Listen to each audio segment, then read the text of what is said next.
Hello दोस्तों, स्वागत है आपका learn and earn YouTube channel में। दोस्तों, इस वीडियो में हम देखेंगे कि पर्सनल फाइनेंस की 5 मेन एरियाज। तो चलिए दोस्तों, इस वीडियो में पर्सनल फाइनेंस की पूरी जानकारी लेते हैं।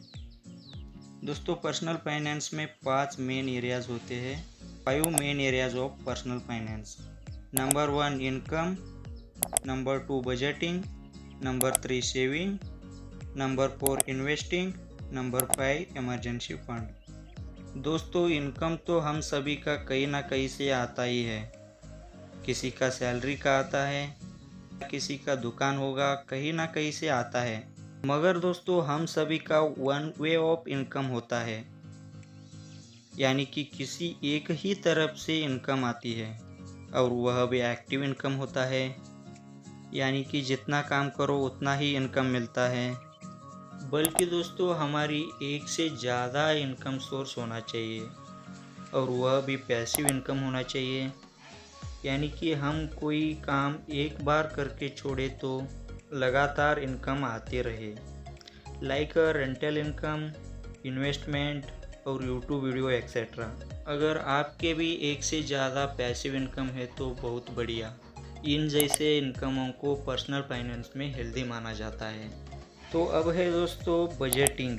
दोस्तों, अब उस इनकम को बजटिंग करना भी उतना ही ज़रूरी है जितना कमाना था।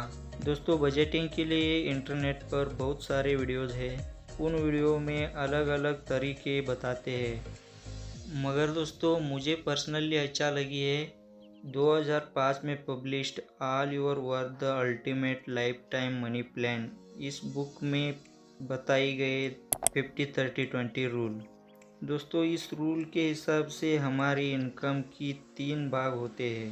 पहली 50% हमारे नीड्स के लिए, और दूसरा 30% हमारे वांट्स के लिए, और आखिरी में 20% हमारे सेविंग्स के लिए। दोस्तों, अगर आप इस रूल के बारे में डिटेल में जानना चाहते हो तो मेरी इसी चैनल पर फुल वीडियो डली हुई है, इस वीडियो को देख लेना। ओके।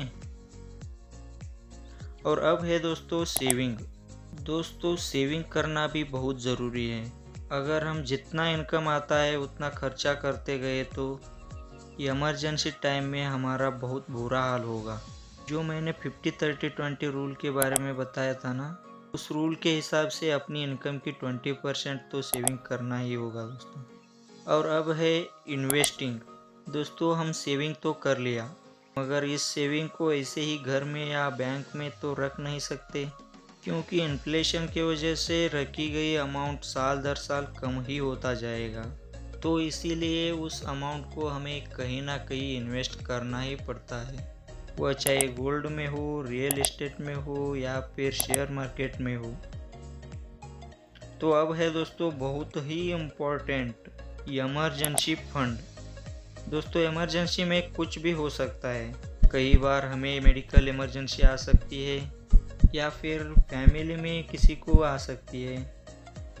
उस वक्त हम परेशानी में ना फंसे, इसलिए हम इंश्योरेंस यदि बाय कर लेते हैं। वैसे भी खरीदना ज़रूरी होता है, मगर और एक तरह से भी इमरजेंसी आ सकती है। हम हाल ही में देखें कि कोरोना टाइम में बहुत सारे एम्प्लॉय को फायर किया गया। तो दोस्तों, ऐसे सिचुएशन में हमें बचने के लिए हमें इमरजेंसी फंड क्रिएट करना चाहिए।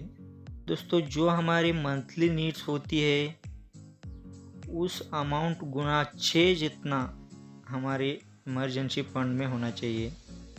अगर हमारी मंथली नीड के 6 गुना इमरजेंसी फंड होगा तो 6 महीने तक हमें कोई चिंता करने की ज़रूरत नहीं पड़ेगी। उतने में हम दूसरी जॉब ढूंढ लेंगे या फिर कोई बिजनेस कर लेंगे। तो दोस्तों, यही थे 5 एरियाज पर्सनल फाइनेंस की। तो दोस्तों, यह वीडियो कैसी लगी आपको? अगर अच्छी लगी हो तो वीडियो को लाइक ज़रूर करना, और ऐसे ही फाइनेंस के रिलेटेड वीडियो देखने के लिए इस चैनल को सब्सक्राइब भी ज़रूर कर लेना। थैंक यू सो मच दोस्तों, इस वीडियो को आखिरी तक देखने के लिए।